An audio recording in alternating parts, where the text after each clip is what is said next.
Hey, Kevin here, top 100 financial advisor, two-time author, one-time bestseller, and we are here to talk about the stock market. Today, I want to compare EA, Electronic Arts, and Activision, two video game companies that had done extremely well last year and are poised to do well over the next few years. I think the gaming industry is projected to grow like 15 or 17% over the next several years. That is a very important space that you may want to consider being in, especially considering we are still in a pandemic. And that's where we saw gaming explode over 2020. So let's take a look at both of these. And before you ask, well, why not just invest in both? There's a cost benefit analysis that you have to do there, because the greater risk, the greater reward. But also when you decide to split your stocks, you are reducing your risk, which is good, but you also could reduce your returns, which is why when we talk about ETFs, they are less risky than individual stocks. That is true. If you get a regular index fund off the street, on average, you're going to get anywhere between 7 to 10% on average, which is good. That's why people love index funds. And I hold index funds as well. On the opposite side of things, because remember, I'm splitting my investment when I put it in one ETF across 500, sometimes 3,000 different stocks, especially if it's VTI. That's the entire stock market, all the stocks. So instead of saying, look, I'm going to take my $500, my $1,000, whatever I have, and put it all in Apple, which went up, I'm just throwing a number out there, 200%, I could put it in an ETF and spread it across all these stocks. I lower my risk, but now I'm only getting 7%, 8%, 9%. So there's a huge difference. We know Tesla was up like crazy last year. You could have concentrated more of your funds and said, look, I'm just going to put a big chunk in Tesla and watch that thing roll, right? So it really depends on what you're looking for. Also, with that same example, in the case of Tesla ain't been so great over the last, well, actually since 2021. I mean, it's already down 25% as of like last week. So it really depends. There's a risk versus reward. I also said the exact same thing when it came to PayPal and Square. I chose Square for myself. I chose PayPal for my son. We talked about the exact same thing with Costco, Walmart, and Dollar General just last week. Because again, yeah, you can hold them all, but when things don't go well, you actually lower your overall return. And this could be a case, I'll show you here in just a few minutes, it could be a case with EA versus Activision. So one other thing that I want to talk about before we get into the numbers is I actually invested in EA. I'll show you why I did so. Again, this was pandemic right around this time last year. Actually, I think I jumped in around June. You can go to public, and if you scroll back far enough, you'll see when I bought Electronic Arts, and you see where I sold it. I actually lost a bit of money, like 2% or less on EA. Now remember, these are video game companies. Again, people are staying indoors. I have played more video games in 2020 and 2021 than I have in the last, we're talking since college. So in the last, 8, almost 9 years in 1 year. Like, I really didn't even play that much. But now I'm at home. That's the only time I can interact with my friends now. So it's all I got. As with most people, which is why they saw some incredible growth in the last year. But here's the thing, not all companies in the same space are the same. And I've been saying that for a lot of airline companies too. Remember, I've been saying, like, I'm not really high on the airline industry, but if I had to pick one, I'm going with Southwest Airlines. Not because of free bags, which I do enjoy, it's because it was one of the only stocks in that category that was profitable since 2007. It was the only one that did well, and the only one, or one of the only ones that did well, the only one that beat the S&P 500 until the crash. I think Delta was the other one, and it only made like 5%. Which ain't great, but it wasn't American Airlines that was negative. It wasn't Spirit. It wasn't the others that were just not great. So even though we've got Electronic Arts and Activision in the exact same space competing against each other on multiple levels, you'd be surprised at how well they did or did not do. So let's take a quick look, and I'll show you. Let me go ahead and share and show you what I looked at the time that I chose EA and why I'm changing my view and trying out some new things. So this was between March and June. So this is the data that I used at the time that I made that investment. As you can see, I mean, they were neck and neck. You had EA, which looks like at 33%. That's the one in the blue on the right-hand side. And then you had EA in blue up 33% versus Activision at like 30%. So this is a tiny, tiny gap. They switch places from time to time, and it's really, really close. However, this is why I always come back and say after 6 months or so, I come back and reevaluate. So based on the information we had right here, I chose EA instead of Activision. Turned out that wasn't the best decision in the world. Again, I lost like 2%, which it really isn't bad compared to all the other stocks I had at that point in time. But I reevaluated and said, nah, I'm hopping out of this. Reevaluated again, and now I'm thinking that Activision may be a better play. So let's take a look here. This shows us the last 6 months alone. The last 6 months. So we're talking March, going back 6 months. You can see that they really broke apart. And you've got Activision up 16% versus a negative 0.74% for EA. Now, we have now learned, and I'll pull this back up in a second, we did not know this at the time. That is a risk that you're taking with the stock market. You cannot predict the future. The only thing that you can do is take the information that you have at that point in time, which for me was somewhere between March and June, and use that.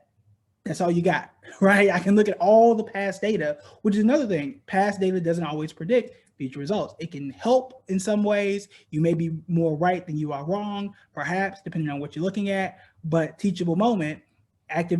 EA was better at that point in time. They had better financials, I believe, at that point in time. That's the one I roll with.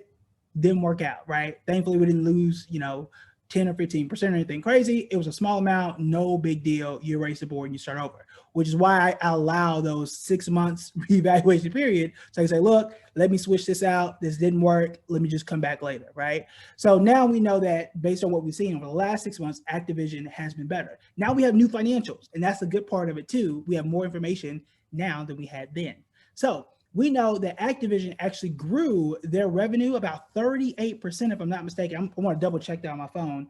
That double-digit growth from this year, or from 2020, December 2020, from December 2019, which is great.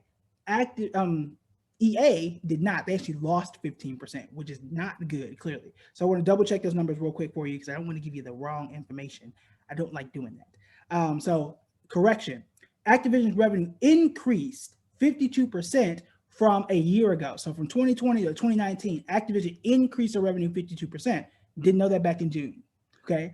And then comparatively, Electronic Arts over that exact same period actually lost 15% quarterly revenue compared to the same quarter last year. So you've got Activision up 52% compared to EA down 15%, which was in December when we found that out. That's when they compile the numbers. And obviously, it makes sense why those two stocks are divergent. But again, notice, and I'll pull this up one more time. We could have made 16% over the last 6 months. If I had bought both, we just want to simplify the math. You could say 16% minus 74%. It's not how it works, but how much money you put it in, cost per share, all kind of stuff. However, I would have lowered my potential gain. Maybe it went from 16 to like 15, 14 and a half, whatever. That's fine, right? That's really not a big cost in this case. Now, if these two are divergent, meaning, EA is down 30%, then I really would have hurt myself. Or if it was down 16%, I'm looking at potentially breaking even. So you want to be careful there. But that's the question that it comes down to, is risk versus reward. I could have, lowered my risk, right? Could have lowered my risk and said, I'm going to invest evenly in both of these and made, let's just call it 14, 15%. I would have been okay with that. Or I could have said, using the stuff I had at the time, which was this, I'm going to go ahead and put my $200, my $500, my $10,000 in one of these companies and hopefully see this type of gain, and maybe EA will outpace and do incredibly well over the next 6 months. That is not what happened. But when you sit down and you evaluate these stocks, this is what you are trying to do. So it is always a comparison. There's always a risk in which stock you pick and which stock you do not pick. That's what makes it harder. I could have lowered my risk very, very easily and say, I'm just going to go and get this ETF. That's totally fine. There's nothing wrong with that. But I do want to show you the risk versus reward. I'll also be transparent. I told you guys I invested in EA. I did jump into a trade for Activision right now, in my view, and we'll track this. We'll see what happens. I did the exact same bracket, telling you guys what I'm doing. That doesn't mean you should do it. It means you should research and watch and see what happens, or test it out on your own using a program like Thinkorswim. They have a simulator, or you can even do this in Investopedia, so you're not wasting your own money. So what I'm doing, based on my evaluation, I think Activision within the next 2 to 3 weeks can hit about $105 a share. right now, and I'll pull this up again. Right now, what is Activision? Activision is at about 96. So I've got close to like 10 shares or so, and it's actually on its way down. So right now I've got stop loss at like 93.50, I believe. So if it drops down to 93 or around the area, I'll just cut my losses and just let it go and wait till it does what I want it to do. But I do think it can hit $105 a share based on historical information, based on how my charts work. And I think that's going to happen within the next 2 to 3 weeks, 3 weeks being long. So if I get in, I think I got in around 95 or so, 98 or so is when I got in. So I get in there, almost $100 a share, let's say 98, it hits 105, I got 10 shares, I can make me $50 or $60 with a $1,000 investment, which is better than what it would have done in a savings account over that same period in time. So we'll track it. I'll let you guys know what happened. It could fall. We'll see. Right, I do want to put it out there and date it. So if it does hit 105 for the next few weeks, we say, yay, we were right. But I put that stop loss on there because if I'm wrong, guess what? I cut my loss to, what is that? Not much a share, I know. So like actually would have been like $5 a share times 10, so 50. So either make 50 or lose 50. We'll see. Hopefully it goes up tomorrow. We'll watch. We'll see. And I'll make some adjustments on the back end to kind of improve that profitability, but we'll see. All right, so I wanted to get out there, let you guys know what I'm looking at, how I compare the two. I mean, basically Activision, who makes Call of Duty, World of Warcraft, I think. I'm not a huge gamer. I only play like 2 games. That's Madden on occasion and Call of Duty. That's really it. So Activision is more in the adventure side of gaming, whereas EA makes a lot of the Madden, FIFA, all the sports games. They are bringing back NCAA football, which is going to be incredible when they do that, but that's not going to be until 2023 or so.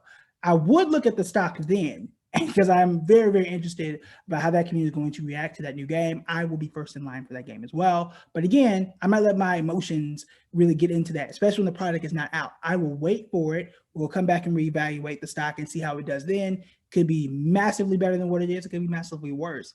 We'll see. But again, wanted to compare those two. I think right now Activision is a much better buy than what EA is. It is much different, and we're in a much different scenario than where we were last year. But again, the overall gaming community, the overall gaming industry is expected to grow by double digits over the next few years. So that is still a good thing, pandemic or not. Both of these stocks have been doing well previously. EA Sports over the last 6 months, not all that great based on what we've seen.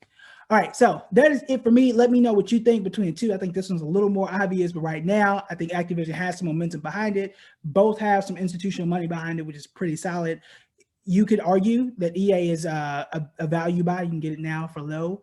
Year or 2, 6 months down the line, maybe it improves. We'll see, but I like to go with what I know is moving up right now. And based on all the information that we have, I think that answers Activision for me. All right, that's it for me. Talk to you guys later.